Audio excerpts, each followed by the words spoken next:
নমস্কার, আমি জ্যোতিষশাস্ত্রী শ্রী সনাতন বলছি। আজকে আপনাদের বলবো দশমাংশ সারণী সম্বন্ধে। দশমাংশ সারণী দশবর্গ যখন রচনা করা হবে তখন এইগুলো আপনাদের বোঝার সুবিধা হবে। এই দশমাংশ সারণী কিংবা সপ্তাংশ সারণী কি নবাংশ সব মানে 10টা সারণী থেকে দশমাংশ সারণী নির্ণয় করা হবে। দশবর্গ, এই দশবর্গ থেকে আপনার গ্রহরা কে কতটা বলপ্রাপ্ত হয়েছে সেটা জানা যাবে এবং সমস্ত কিছু গ্রহের বলাবল অনুযায়ী সমস্ত ফলাফল বর্ণনা করা যায় এই দশবর্গ থেকে। যেই গ্রহ যত বর্গে অবস্থান করবে সেই গ্রহ যদি শুভ গ্রহ হয় তাহলে আপনার জীবনে সেই গ্রহর অবদান কিন্তু সব থেকে বেশি হবে। এবং কোনো গ্রহ ধরুন আয়ুকারক গ্রহ, সে যদি দশবর্গে বলীয়ান থাকে তাহলে আপনার আয়ু কিন্তু দীর্ঘ আয়ু হবে। এরকম কর্মপতি গ্রহ যদি বলবান থাকে তাহলে আপনার কর্মর ক্ষেত্রে কিন্তু দারুণ উন্নতি হবে। এরকমভাবেই এই দশবর্গ থেকে বিচার করা হয় এবং কুষ্টি বিচার ক্ষেত্রে কিন্তু এগুলো মাস্ট। এবং দশবর্গ বিচার করার পর কিন্তু জ্যোতিষের যে ব্যাখ্যা বা জ্যোতিষের যে প্রেডিকশন কিন্তু ভীষণভাবে মিলে যায়। তাহলে আর দেরি করছি না, তার আগে বলে নিচ্ছি যে আমার মোবাইল নম্বর 999333828747। আমার সঙ্গে যোগাযোগ করতে হলে অবশ্যই এই নম্বরে যোগাযোগ করবেন।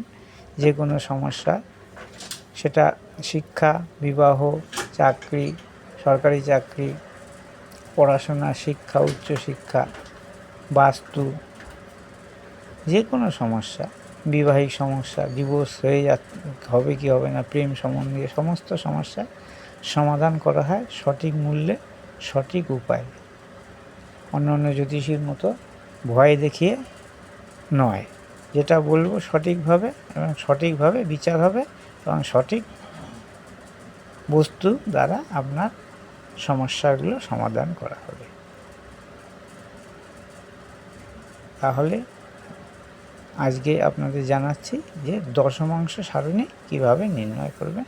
দেখুন, প্রত্যেক রাশির 10 ভাগের 1 ভাগকে দশমাংশ সারণী বলা হয়। তেমন 10 ভাগের 1 ভাগ, যেমন এখানে আছে দেখুন কত না, একটা মানে 30 ডিগ্রিতে একটা রাশি, তার 10 ভাগ করলে একটা রাশি হবে 3 ডিগ্রি। দেখুন আমি এখানে লিখে রেখেছি 3 ডিগ্রি। প্রথম রাশি হবে 3 ডিগ্রি, দ্বিতীয় রাশি হবে 6, তারপরে 9, পরপর দশম। 10টা 3 10 30, মানে একটা রাশি 3 ডিগ্রি করে প্রাপ্ত হবে। তাহলে এখানেও সেই সপ্তাংশ সারণীর মতো কী করতে হবে না, বিষম রাশি সমরাশি ভাগ করতে হবে। তা বিষম রাশি সমরাশি কি, যারা জ্যোতিষ শিখছে তারা তো জানেই, বা জ্যোতিষ যারা করছেন তারাও জানেন কোনটা বিষম রাশি। এর আগে আমি সপ্তাংশ সারণীর সময় বলে দিয়েছি, তবুও আমি একবার বলছি যে মেষ, মিথুন, সিংহ, তুলা, ধনু, কুম্ভ, এই 6 রাশি হচ্ছে বিষম রাশি। আর বিষ, কর্কট, কন্যা, বৃশ্চিক, মকর আর মীন, এই 6 রাশি হচ্ছে সমরাশি। তাহলে এই দশমাংশ যখন আপনি বসাতে যাবেন তখন এই ডিগ্রি হিসাবে সমরাশির ক্ষেত্রে একরকম হবে, বিষম রাশির ক্ষেত্রে কিন্তু অন্যরকম হবে। তাহলে সমরাশির ক্ষেত্রে, বিষম রাশির ক্ষেত্রে সম্পূর্ণ আলাদা আলাদাভাবে দশমাংশ সারণী নির্ণয় করতে হবে। তো দশমাংশ সারণী নির্ণয় করতে হলে আপনাকে প্রথমে ডিগ্রি ধরতে হবে। 3 ডিগ্রিতে প্রথম সারণীতে বসবে। কোনো রাশিচক্রে যদি কোনো গ্রহ 3 ডিগ্রিতে থাকে তাহলে তার প্রথম দশমাংশ সারণী কোথায় বসবে। ধরুন কোনো গ্রহের যদি মেষ রাশিতে থাকে, সেই গ্রহ 3 ডিগ্রিতে যদি থাকে তাহলে তার প্রথম রাশি কিন্তু মেষই হবে। বিষম রাশির ক্ষেত্রে প্রথম রাশি হচ্ছে কি হবে মেষ, দ্বিতীয় রাশি হবে বৃষ, মানে ডিগ্রি আর কি, 6 ডিগ্রিতে থাকলে বৃষ হবে, এবং 6-এর পর 9 ডিগ্রিতে থাকলে মিথুন হবে। এরকমভাবে আপনাদের নির্ণয় করতে হবে। আর যদি বিষম রাশি হয়, সমরাশি হয়, সমরাশি হলে তার সেই রাশির নবম রাশি থেকে, মানে তার ডিগ্রিগত হিসাবে নবম রাশি থেকে তার দশমাংশ বিচার বসাতে হবে। দশম অংশ, ধরুন কোনো জাতকের এই বৃষ রাশিতে 3 ডিগ্রিতে রয়েছে, তাহলে তার প্রথম দশমাংশ সারণী হবে কোথায়? তার নবম রাশি। তার বৃষ রাশি থেকে নবম রাশি কি হচ্ছে না মকর রাশি হচ্ছে, বৃষ থেকে নবম হচ্ছে তার মকর রাশি। এরমভাবে বসাতে হবে। এবার মকর রাশি হচ্ছে দ্বিতীয়, তারপরে 6 ডিগ্রিতে যখন আসবে তখন মকরের পর আসবে কুম্ভ, এরম পরপর এসে যাবে। তারপরে প্রথমটা গণনায় ঠিক হলে বাদবাকি গণনাগুলো পরপর এসে যাবে। মেষ রাশির পক্ষে 3 ডিগ্রিতে থাকলে প্রথম সারণী দশমাংশ সারণীতে কোনো গ্রহ মেষেই বসবে। বিষম রাশির ক্ষেত্রে, বিষম রাশির ক্ষেত্রে যেই রাশি বিষম তার প্রথম 3 ডিগ্রি বিষম রাশিতেই বসবে, সেটা মেষ হোক, মিথুন হোক, সিংহ হোক, ধনু হোক, আর বা তুলা হোক। এদের প্রথম 3 ডিগ্রিতে যেই গ্রহ থাকবে তারা কিন্তু সেই রাশিতেই দশমাংশ সারণী বসবে। আর যদি বিষম রাশি সমরাশি হয় তাহলে তার নবম রাশি থেকে যেই রাশি আছে তার থেকে 9 রাশি গুনলেই, ধরুন বৃষ আছে, বৃষর পর নবম রাশি হচ্ছে মকর, এরকম কর্কটের নবম রাশি হচ্ছে মীন। এরকমভাবে বসাতে হবে তার প্রথম দশমাংশ সারণী। তাহলে আসুন একটা আপনার বসিয়ে দেখাই। এই মেষ রাশি ডিগ্রি হচ্ছে 3 ডিগ্রির ভেতর যদি থাকে, মেষ রাশি যেহেতু বিষম রাশি সেই হিসাবে আমি এখানে লিখে দিচ্ছি বিষম। ধরুন এখানে বিষম লিখলাম, মেষ রাশি বিষম, আর বিষ হচ্ছে সমরাশি, সম। তাহলে একটা দেখলেই বোঝা যাবে, এবং কোনটা বিষম রাশি কোনটা সমরাশি সেটা তো আপনারা বুঝতেই পারছেন। এতদিন ধরে যারা জ্যোতিষ শিখছে বা জ্যোতিষ সম্বন্ধে জানে তারা সবই জানে সমরাশি বিষম রাশির সম্বন্ধে। তাহলে মিথুন রাশির প্রথম 3 ডিগ্রিতে তার প্রথম দশমাংশ হবে মেষ, মেষের নাম্বার কত? 1 লিখলাম। দ্বিতীয় দশমাংশ হবে 2 বিষ, 2। তৃতীয় নবাংশ হবে দশমাংশ হবে 3 মানে মিথুন, তারপরে 4 মানে কর্কট, 5 মানে সিংহ, 6 মানে কন্যা, 7 মানে তুলা, 8 মানে বৃশ্চিক, 9 মানে ধনু, 10 মানে মকর, মানে 10 নম্বর রাশি মকর।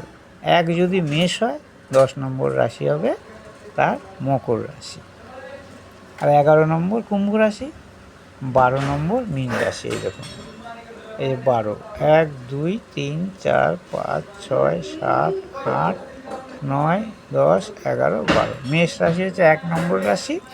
এই সংখ্যা দেখলেই কোনো মানে যারা জ্যোতিষ করেন বা জ্যোতিষ শিখছে এই সংখ্যা দেখলেই বোঝা যাবে। 1 সংখ্যা থাকলে মনে করতে হবে মেষ রাশি, 2 সংখ্যা মানে বৃষ রাশি, কারণ 1-এর পরেই 2 বৃষ রাশি। এদিক থেকে যদি গোনা হয় বা দিক থেকে তাহলে বৃষ রাশি 2 নম্বর রাশি। 3 নম্বর রাশি হচ্ছে মিথুন, তার মানে 3 সংখ্যা, 3 বসালেই বুঝতে হবে যেটা মিথুন রাশি। এবার আসছি সমরাশি। এই সমরাশির ক্ষেত্রে সমরাশি হচ্ছে বৃষ রাশি। তো সমরাশির প্রথম দশাংশ কী হবে? সেই রাশির নবম রাশি। তো বৃষ রাশির নবম রাশি হচ্ছে মকর, মকরের সংখ্যা কত? 10। এই তাহলে তার প্রথম দশমাংশ হবে মকর রাশি। তারপরেরটা ওই 6 ডিগ্রিতে থাকলে হবে কুম্ভ রাশি, 9 ডিগ্রিতে মীন রাশি, এরকম পরপর আসবে। তারপরে 1 নম্বরে 12 ডিগ্রিতে আসলে মেষ রাশি 1, তারপরে 2 15 ডিগ্রিতে, 18 ডিগ্রিতে 3, 21 ডিগ্রিতে 4, 24 ডিগ্রিতে 5, 27 ডিগ্রিতে 6, আর হচ্ছে 30 ডিগ্রিতে 7। তার মানে সংখ্যা দেখলেই আপনি বুঝতে পারবেন কোন রাশি। 7 মানে তুলা রাশি। মেষ যদি 1 হয় 7 হবে তুলা। তো মেষের পর বৃষ, এই মেষ 1, বৃষ 2, এরকমভাবে গুনে যান, দেখবেন 12টা রাশি। তো মীনের সংখ্যা 12, কুম্ভের সংখ্যা 11, মকরের সংখ্যা 10, ধনুর সংখ্যা 9, বৃশ্চিকের সংখ্যা 8, তুলার 7, কন্যার 6, সিংহের 5, কর্কটের 4, মিথুনের 3, বৃষের 2, মেষের 1। তাহলে সংখ্যা যদি বসানো থাকে এরকমভাবে, তাহলে বুঝে নিতে হবে এটা কোন রাশি। 1 সংখ্যা থাকলে মেষ, 2 সংখ্যা থাকলে বৃষ, এরকমভাবে আপনাকে নির্ণয় করতে হবে দশমাংশ সারণী। আবার দেখুন মিথুনের 3 ডিগ্রিতে যদি থাকে তার প্রথম রাশি, যেহেতু মিথুন বিষম রাশি, তার প্রথম রাশি হবে মিথুন নিজে, এই 3। মিথুনের সংখ্যা কত? 3, তাহলে 3, তারপর থেকে পরপরে এসে যাবে। আবার কর্কটের প্রথম দশমাংশ সারণী কোথায় হবে? তার নবম রাশি। তার মানে কর্কটের নবম রাশি হচ্ছে মীন। এটা মিথুন হবে, মানে মিথুনই হবে, আর কর্কটের হচ্ছে মীন হবে। মীন মানে কত? 12 নম্বর রাশি হচ্ছে মীন। আবার সিংহ হচ্ছে 5 নম্বর রাশি, এটা বিষম রাশি। তাহলে এর প্রথম 3 ডিগ্রি দশমাংশ হবে সিংহ রাশি নিজেই, তার মানে 5। আর কন্যার হচ্ছে সমরাশি, তাহলে তার নবম অংশ, মানে নবম রাশি। কন্যা থেকে নবম রাশি হচ্ছে আপনার বৃষ। কন্যা থেকে নবম রাশি হচ্ছে বৃষ। তাহলে এই বৃষ রাশি তার প্রথম 3 ডিগ্রির ভেতর প্রথম দশমাংশ হবে 2। তুলা রাশি বিষম রাশি, এর নিজেই হবে, সেই 3 ডিগ্রির ভেতর থাকলে কোনো গ্রহ থাকলে তার তুলা রাশিতে 7 নম্বর, তুলা রাশির নম্বর 7। বৃশ্চিক রাশি কত? 8। 8 থেকে বৃশ্চিক রাশি মানে 9 নম্বর আর কি রাশিতে যেতে হবে। তাই 9 নম্বর রাশি কি হচ্ছে? বৃশ্চিক রাশি না সিংহ রাশি, 5। এটা যেহেতু সমরাশি, তুলা যেহেতু বিষম রাশি। আবার ধনু হচ্ছে বিষম রাশি, তাহলে ধনুর প্রথম 3 ডিগ্রি, এই যে 3 লেখা আছে, 3 ডিগ্রিতে হলে কোনো গ্রহ থাকলে সেই ধনু রাশিতেই বুঝবে। ধনু রাশির সংখ্যা কত? 9। মকর রাশি হচ্ছে সমরাশি, তাহলে সমরাশি নবম রাশি, নবম রাশি প্রথম দশমাংশ তার নবম রাশি হবে। তাহলে কে? মকরের নবম রাশি হচ্ছে 6 নম্বর, মানে কন্যা রাশি। মকরের নবম রাশি হচ্ছে কন্যা রাশি, 6 নম্বর। এরপর থেকে পরপর ডিগ্রি হিসাবে এসে যাবে। 6-এর পর 7, 8, 9, 10 ডিগ্রি হিসাবে। কুম্ভ রাশি বিষম রাশি, তাহলে এর নিজের সংখ্যা বা বলতে নিজের গৃহেই প্রথম দশমাংশ পড়বে। তার মানে কুম্ভ রাশি কত নম্বর? 11 নম্বর। এরপর থেকে পরপর এসে যাবে ডিগ্রি হিসাবে, 11 পর 12, 12 পর 1, 2। মীন রাশি যেহেতু সমরাশি, তাহলে তার নবম কি হচ্ছে? মীনের নবম হচ্ছে ধনু, না মীনের নবম হচ্ছে ধনু নয়, মীনের নবম হচ্ছে আপনার বৃশ্চিক। মীনের নবম বৃশ্চিক, তাহলে এটা কত নম্বর রাশি হবে? 8 নম্বর। মীন থেকে, যেহেতু সমরাশি মীন, তার থেকে নবম রাশি হচ্ছে মীন থেকে নবম রাশি হচ্ছে 8 নম্বর। 8 নম্বর মানে বৃশ্চিক রাশি। এবার পরপর ডিগ্রি হিসাবে 8-এর পর 9, 9 পর এসে যাবে। যখন 6 ডিগ্রিতে আসবে তখন 9 আসবে। এরকমভাবে আপনারা দশমাংশ সারণী নির্ণয় করবেন। এইভাবে নির্ণয় করলে, মানে এটা আমি সংখ্যা হিসেবে এই কারণেই দেখালাম, এটা গ্রহ হিসাবে দেখলাম। আপনার গ্রহ কোন ডিগ্রিতে থাকবে সেই হিসাবে তখন আপনাকে নির্ণয় করতে হবে। ধরুন গ্রহ যদি 3-20-তে থাকে, তাহলে কিন্তু ধরুন এখানে 3 ডিগ্রি পর্যন্ত দেওয়া আছে, 3-20-তে যদি এসে যায় কোনো গ্রহ ডিগ্রি, সে কিন্তু তখন 6-এ ঢুকে যাবে, 3-এ আর থাকবে না, তখন দ্বিতীয় দশমাংশ হিসাবে ধরতে হবে। তখন দ্বিতীয় কোথায় বসবে? দ্বিতীয় মেষ রাশির ক্ষেত্রে 2-এ বসবে। বৃষ রাশির ক্ষেত্রে 11-এ বসবে যদি 6 ডিগ্রিতে এসে যায়। 3-এর পর হলেই 3 ডিগ্রি 1 মিনিট হলেও সেটা 6-এ ঢুকে পড়বে, আবার 6-এর 1 সেকেন্ড বেশি হয়ে গেলেই 9-এ ঢুকে পড়েছে। মানে 6-এর উপরে হলেই সে 1 সেকেন্ড হোক বা 1 সেকেন্ডের হাফ সেকেন্ড হোক, সেটা করলেও 9-এ ঢুকে পড়বে। এরমভাবে আপনাদেরকে মানে 3 ডিগ্রি হচ্ছে লাস্ট। 3 ডিগ্রির উপরে যদি কোনো মিনিট বা সেকেন্ড চলে আসে তাহলে সেটা 6 ডিগ্রি ধরতে হবে। 6 ডিগ্রির উপরে যদি আসে সেটাকে 9 ডিগ্রি ধরতে হবে। 9 ডিগ্রির উপরে যদি আসে সেটা হচ্ছে 12 ডিগ্রি ধরতে হবে। 12 ডিগ্রির উপরে হলে 15 ডিগ্রি। এরকম ধরুন কোনো রাশিচক্রে, আমি এখানে একটা উদাহরণ দিয়ে আপনাদের বুঝিয়ে দিচ্ছি। ধরুন রবি বলতে সূর্য মেষ রাশিতে কত আছে? সূর্য 3.20 ডিগ্রিতে আছে। তাহলে মেষ রাশিতে 3 যদি 20 ডিগ্রিতে থাকে, তাহলে এই সূর্য মানে রবি যেহেতু 3 ডিগ্রি পার করে গেছে, 20 মিনিট এসে গেছে, তার মানে এটা আপনাকে ধরতে হবে দ্বিতীয় থেকে। এই যে দ্বিতীয় থেকে 6-এর ভেতর ঢুকে গেল, 3-এর উপরে হলেই 6-এ ঢুকবে। তাহলে তার প্রথম দশমাংশ কী হবে? বৃষ। এই যে 6-এ আসলে বৃষ। মেষের প্রথম 3 ডিগ্রিতে 1 নম্বর, তাহলে রবি এখানে কোথায় বসবে? না, বৃষে বসবে। এই বৃষ এই 2 নম্বর ঘরে, এই যে রবি এখানে বসবে। তাহলে বৃষে বসে গেল রবি। আর এটা যদি রবি 9 ডিগ্রির ভেতর হতো তাহলে কিন্তু এইখানে বসতো। এটা আমি সংখ্যা দিয়ে বুঝাচ্ছি রাশি। যখন গ্রহ থাকবে এইসব ডিগ্রিতে তখন আপনারা সেরকমভাবেই বসিয়ে দেবেন। এবার রবি যদি ধরুন 15 ডিগ্রিতে থাকতো তাহলে রবি 5 নম্বর ঘরে বসবে।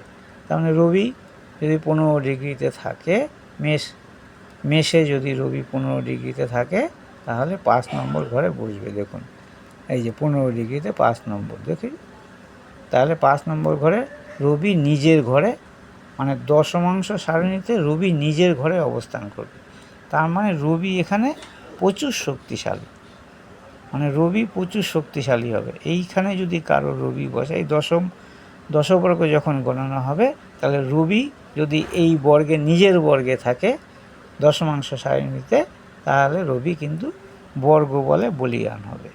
তখন কিন্তু রবি মানে এটা শুধু একটা ক্ষেত্রে না, যদি এরকম রবি নিজের ক্ষেত্রে থাকে, নিজের মূল ত্রিকোণে বা উচ্চস্থ, রবি মেষে মোটামুটি উচ্চস্থ জায়গায় থাকে, তাহলে দুটো বর্গ, এবং রবি যদি মিত্রগৃহ, মেষ মানে মিত্রগ্রহ, নিজের ক্ষেত্র মানে নিজের বা চন্দ্রের এরম থাকে, সেই হিসাবে বর্গ রচনা করতে হবে এবং তাতে শুভ অশুভ গ্রহ দৃষ্টি বিচার করে তার রবি কতটা শক্তিশালী সেটা জানা যাবে।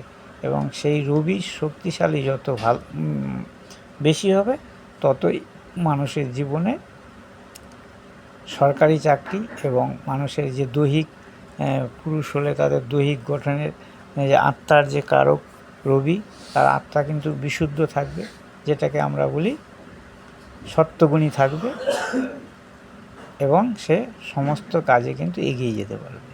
এই দশবর্গ যখন গণনা করব তখন আপনাদের এই বিষয়গুলো ভালোভাবে বুঝিয়ে, মানে দশবর্গ গণনা না করলে এইখান থেকে যদি ভালোভাবে বলতে যাই তাহলে দশবর্গতে কিন্তু ভালো মিলবে না বলতে দশবর্গতে গেলে তো বোঝানো যাবে যে কোন রবি কোন বর্গে আছে, আপনাকে বোঝানো যাবে যে রবি এই বর্গে আছে, কটা বর্গ প্রাপ্ত হয়েছে, নিজ গৃহ বা মূল ত্রিকোণ বা উচ্চস্থ বা শত্রু গৃহ কি মিত্র গৃহ, সেই সব দেখে রবির বিচার, রবি কেন সব গ্রহের বিচারই আপনাকে তখন দেখিয়ে দেওয়া হবে বা বলে দেওয়া হবে, যাতে আপনাদের সুবিধা হয়।